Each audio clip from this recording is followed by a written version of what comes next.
going back to what you're talking about here, the greatest of all time, you said Rick is at the top, Ric Flair, Hulk is in the conversation, you said all this stuff. But let's go to peak. Who peaked the most for 1 year, 2 year, 3 years? Like Goldberg, freaking. That's what I'm saying. So you know how they'll say the greatest boxer of all time is Ali, right? But the greatest peak of all time, isn't it Tyson? Like, So who would be the greatest peak? Would you put Goldberg at the top? I would say him or Austin because they were so hot. The Rock had a crazy, but was really like if Austin and McMahon don't have that feud where it's basically like giving him the finger to your boss, and people love that.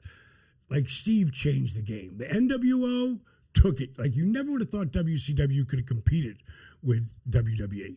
But when when we did NWO, we kicked their ass. For like Bischoff has a show, a podcast called 83 Weeks. And 83 weeks, we kicked their ass.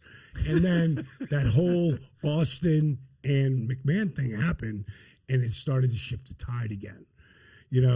And that's where. How did that happen? How did the friction between the two happen? What caused it? What was the tipping point? Vince is probably maybe the greatest heel of all time.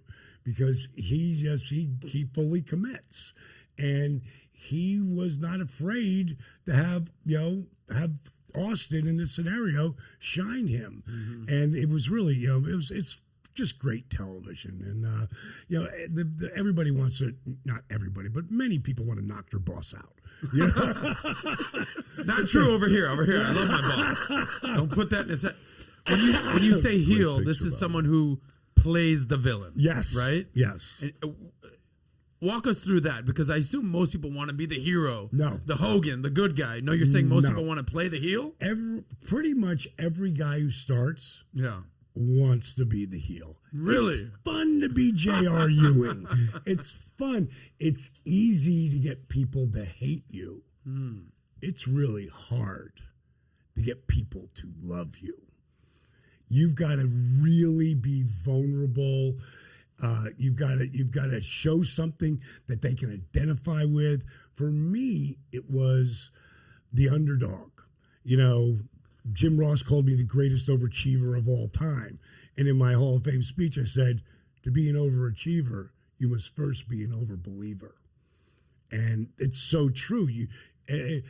When I was inducting Jake in the Hall of Fame, and you have to understand, before Jake moved into my place, and anybody who's never seen the resurrection of Jake the Snake, it's on Amazon Prime, along with another documentary we just put out called Relentless.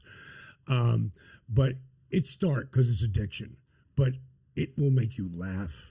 It will make you cry. Most of all, it'll inspire you, because Jake just didn't burn bridges, as we call that, Jake nuked them. Like he was never going to take. He had said so many bad things about WWE and Vince McMahon, and again, when you're addicted, you do things that you don't do when you're beating the addiction. What was he addicted to? Booze, pills, coke, crack. Everything. And because Jake helped me through, I don't ever get. Without Dusty Rhodes, there's no Diamond Dallas Page. Without Jake, there's no 3-time world champion. Without both of those guys guiding me when I needed them, I'm not a Hall of Famer. But I was, because being 35, like I said earlier, was the hardest thing I ever did, hitting that mat in the beginning. But it was the best thing that ever happened to me, because I was smarter than I would have been at 35. You know what I mean? So I should say at 25. Right. 25, I would have done a lot of stupid things. And I don't think I ever would have had the career I had. And it was pretty, in everything that I do, it's like when Jake comes into the crib, and I call it the accountability crib. When he comes in there, the number one thing I want him to understand is you are the story you tell yourself. That inner voice. We all have it. If it's, this is funny because I'm preparing for a speech that I'm going to do for someone, Georgia's corporation. And about 10 years ago, I heard that Harvard did one of the things where they get a group of people together. Focus group. And I heard that 72% of the people said things that we worried about never happened. So I thought, I'm preparing for this. I'm going to look it up. I want to see that study. Harvard never did a study on the worrying thing, but Cornell did. But it wasn't 72%. It was 85%. Following people over an extended period of time, 85% of the things they worry about never happen, and it gets better than that. Of that 15%, 79% handled the adversity way better than they thought they would. Oh. And many of them said, I'm glad it happened because I learned something from it. So really, 97%, according to this study, by kind of a decent school, Cornell. It's an Ivy League. Top of the line. Yeah. 90% of things we never worry about never happen. So again, Jake, let's change the story. Like that you tell yourself, like when he came in, and it was more like he was waiting to die. And when someone died, he was pissed it wasn't him. He never had dreams anymore because there's so much fog on your brain from the coke and the crack and the booze and the pills, So when he got there, the first thing I do, and the same thing, and we talked about this earlier, this show we're filming right now called Change or Die. And the first thing I do is change what they eat. Like no gluten, no dairy, no GMOs, organic, or what God created. Because what I get people eating, it affects their mindset. They're so beat up and hurt. Jake and Scott were so beat up, and I couldn't believe how bad a shape they were in physically. You change the food they eat, because our food sucks in this country.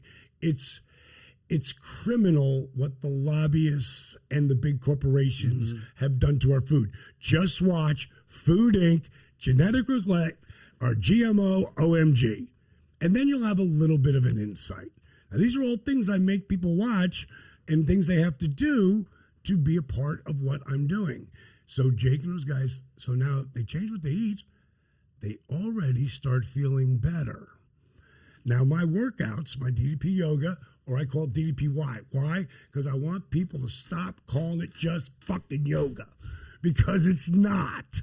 It's yoga, rehab, old school calisthenics, and something I call dynamic resistance, which is flexing and engaging as you're moving. So just like lifting weights, time under tension. So what happens, every time you flex or engage a muscle, your heart has to beat faster to get the blood to the muscle. So what ends up happening is you get in the cardiovascular workout, breaking up scar tissue and creating mobility, strengthening your core at a different level, all with minimal joint impact. Now, you guys, I've been sitting here for the last hour. When I blew he's getting up, y'all. Watch out. When I PVD. blew my back out, can you get a camera so you can see? Get a mic closer to you, DDP. Okay, so he's good. You can lift it up. Okay. All right, let me try this. Okay, there we go. So when I blew my back out, this was my flexibility. Yeah, I've been sitting here the whole time. Right. This is cold. Damn, he's all the way down. Insane. But flexibility. 65 years old? 66. Hey, but who's counting? You're looking great. Core shape, core balance, core strength is a whole different animal.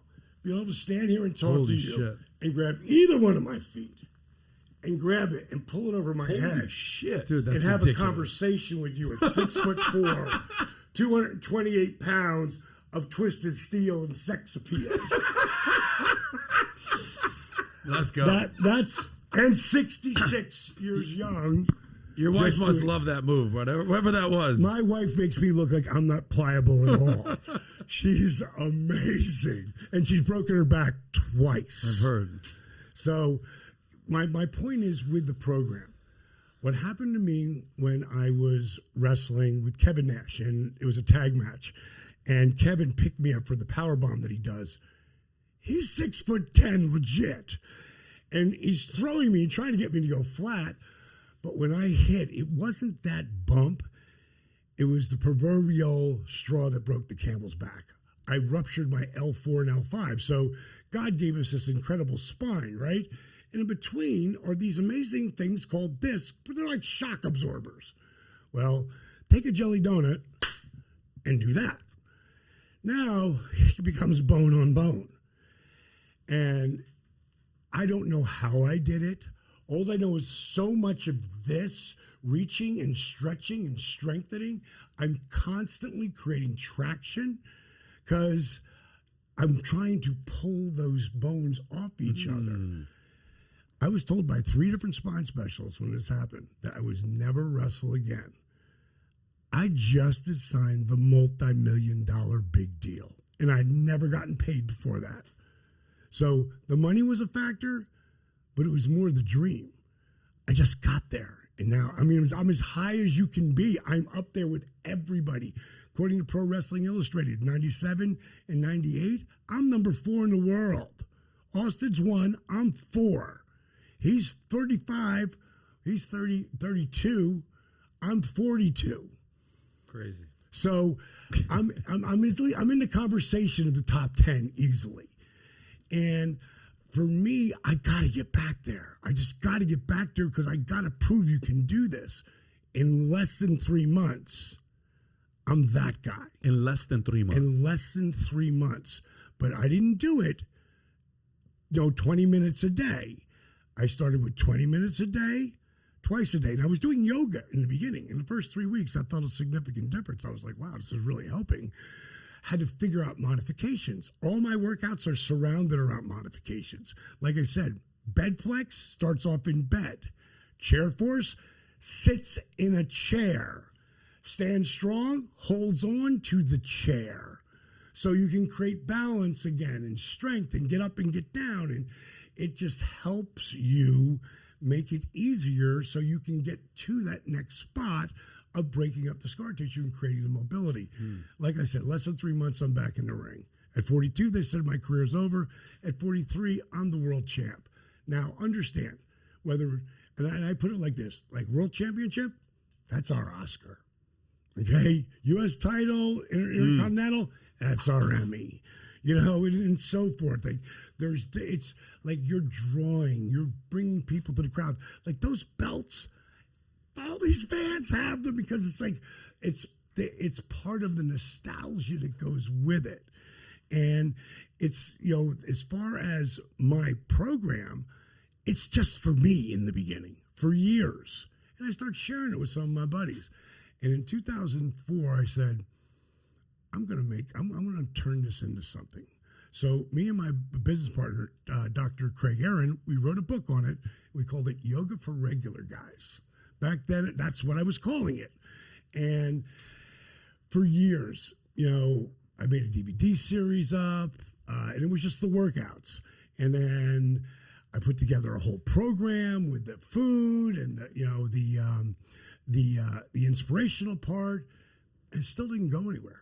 It took 8 years to become an overnight success. And doesn't it usually work that way, though, by the way? That's how it does. It's like the 10,000 hour thing. Yep.